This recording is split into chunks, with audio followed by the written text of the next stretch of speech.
My name is Gary Herbst. It's German for autumn or fall. And I am the Chief Executive Officer at Kaweah Health, which is a standalone public district hospital formed in 1961 and located in the rural agricultural basin of Tulare County. We are the largest of California's 33 district hospitals. We have 613 licensed beds in which we provide acute medical surgical, acute rehabilitation, acute psychiatric, skilled nursing, and subacute care. We operate numerous outpatient clinics and outpatient services. With 5,000 employees and 700 physicians and advanced practice providers, we are the largest employer in Tulare County. We are a level 3 trauma center. We are a teaching hospital with 6 residencies and 130 different residents. We were named by Health Grades as one of the top 250 hospitals in the nation for 4 years in a row. And last January, we were named in the top 100 out of 4,500 hospitals across the United States. Like many of my colleagues that have spoken before me, we have a payer mix of approximately 80% of our patients are covered by either Medicare or Medi-Cal. Uniquely though, 62% of our Tulare County residents are enrolled in Medi-Cal. We have the highest Medi-Cal enrollment of any of the 58 counties in the state of California. As such, we are a DSH hospital for both Medicare and Medi-Cal. We have an annual operating budget of almost $900 million, and a recent economic development or impact study indicated that Kaweah Health provides more than $1 billion a year in economic vitality to Tulare County. And clearly, we are a regional safety net hospital operating in a very impoverished county with some of the worst health factors in the state. So prior to the pandemic, we were a modestly profitable hospital, and I would definitely be one that argues that there is a direct correlation between your payer mix, your Medi-Cal penetration, and your profitability or lack thereof. But even with that 2 to 3% operating margin, it was sufficient to cover our annual debt service. As one of the presenters had indicated earlier, don't just stop at that net income, that bottom line that Christoph indicated, because it's from that bottom line that you then fund all of your capital equipment that needs to be replaced, or your investment in new technology, or your investment in your facilities. It's also what you use to repay the principal amount that you borrowed from creditors over the years to finance a lot of your expansion. So we were profitable. We actually were an A3 rated hospital. Our credit rating by Moody's Investor Services, we had a credit outlook of stable, but that all changed in March of 2020 with the arrival of COVID. From March 2020 to June 30, 2023, our most immediate fiscal year that ended, we incurred a cumulative operating loss of $157 million. That's the amount by which our operating expenses, labor, benefits, supplies, drugs, energy, food, everything that goes into operating a hospital exceeded all of our revenues from all sources by $157 million.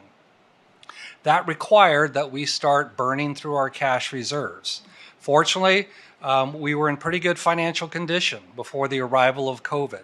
We had about 160 days cash on hand, which is a pretty high level, but in a short period of time, we saw that dwindle all the way down to 62 at March 31st, 2023. That essentially put us in default of our debt covenants, and we remain to this day out of compliance. That required that we had to take $18 million of our cash reserves and move it into a trustee-held account that was only available to pay interest and principal on our bonds in the event that we defaulted on our debt. Our credit rating was downgraded from an A3 stable to a BA1 with a negative outlook. So an A3 credit is called investment grade bonds. there's a big market for them. People want to buy your bonds that you use to help fund your growth. But a BA1 bond is considered junk debt. And people started selling off their Kaweah bonds as fast as they could. And there's no way that today that we could go to the bond market or to any bank and convince it to loan us money. So like others, for the time being, we have suspended all activity on coming into compliance with Senate Bill 1953. 206 of our 435 acute beds at our main downtown campus are in non-seismically compliant space. To replace those beds, it would cost $750 million, and it would need to be funded entirely by us. So these losses that we incurred over that period of the pandemic were largely driven by lower revenues. I still will never forget April of 2020 when Governor Newsom ordered all California hospitals to shut down elective surgery. We lost $12 million in 1 month, the single largest loss we had experienced in our 60-year history. You compound that with double-digit inflation, a poor payer mix, and probably most significantly, a crippled workforce. All of those contributed to those significant losses. We spent more than $110 million in contract labor over the course of the pandemic, from that March 2020 to June of 2023. We spent tens of millions of dollars in overtime and extra shift bonuses to our employed staff. At one time, we had more than 240 traveler nurses that we were paying more than $250 an hour. Today, we have 90. And we're paying at about $105 an hour. So that definitely has helped contribute to a bit of a financial turnaround. But in pre-COVID times, we might have 10 or 15 traveler nurses. But to still have 90 is a strong indication that we're still in the aftermath of COVID.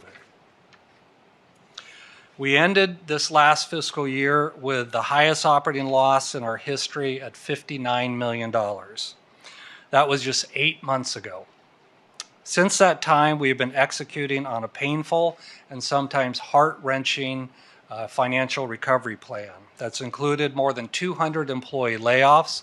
We've frozen wages to our employees. We've cut wages to all of our leaders. We've gone years without matching our 401k plan. We've closed services like skilled nursing, outpatient neurosurgery, and diabetes education. But as difficult as these decisions were, they are working. For the 7 months ended January 31st, 2024, we have a cumulative operating loss of only $5.7 million. But we're celebrating a $5.7 million loss because that is far better than the $34 million loss we had incurred for the exact same time period the year before.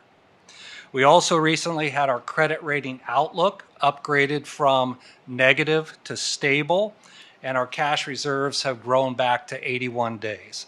But we are far from out of the woods. We are definitely not on solid financial footing. We are incredibly grateful to the legislature and the administration for creating the Distressed Hospital Loan Program and for awarding Kaweah Health $20.8 million under that program. But we have to remember it is a loan that has to start being repaid in just 18 months from now. Many hospitals are afraid to spend that money, not knowing for certain that they're going to have the ability to pay it back. So while it does provide us a bit of a short-term lifeline, so to speak, this industry really needs fundamental, sustainable, long-term revolution of the financing system for the healthcare industry. We truly need fundamental change for hospitals like us that today Medi-Cal literally reimburses us pennies on the dollar. Last fiscal year, we lost $16.2 million providing outpatient services to the Medi-Cal program.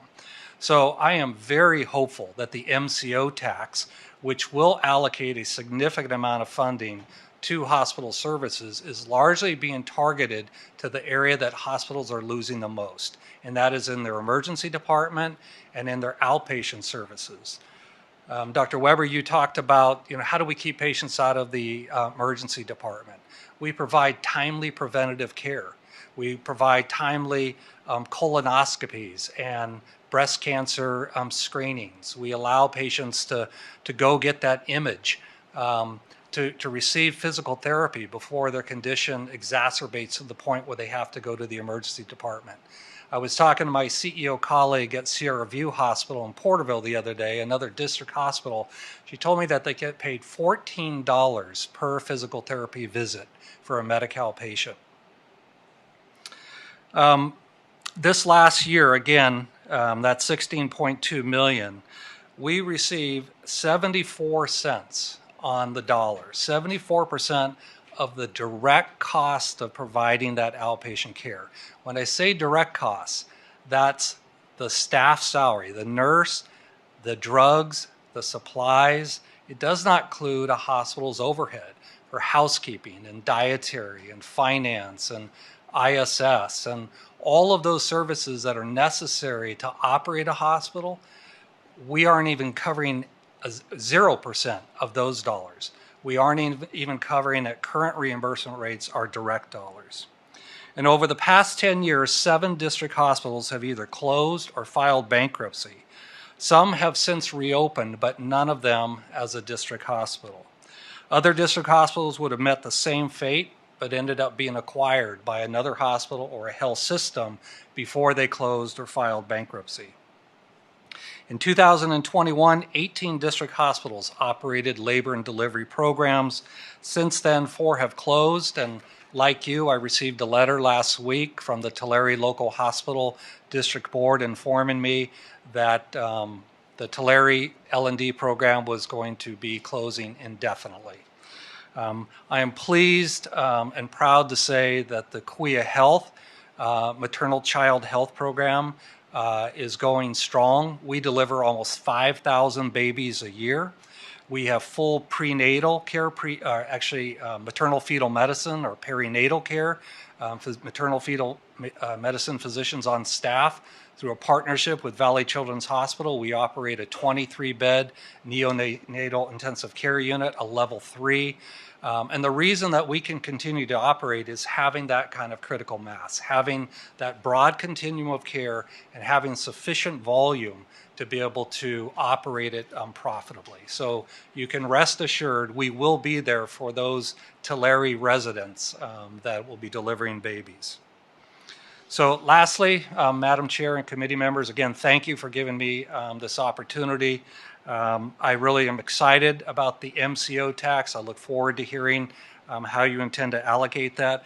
I also thank you for considering to support Assembly Bill 2098 that will give district hospitals a little bit more breathing room in having to pay back the bridge loans that you supported through CHAFA to help us transition from the PRIME program to QIP.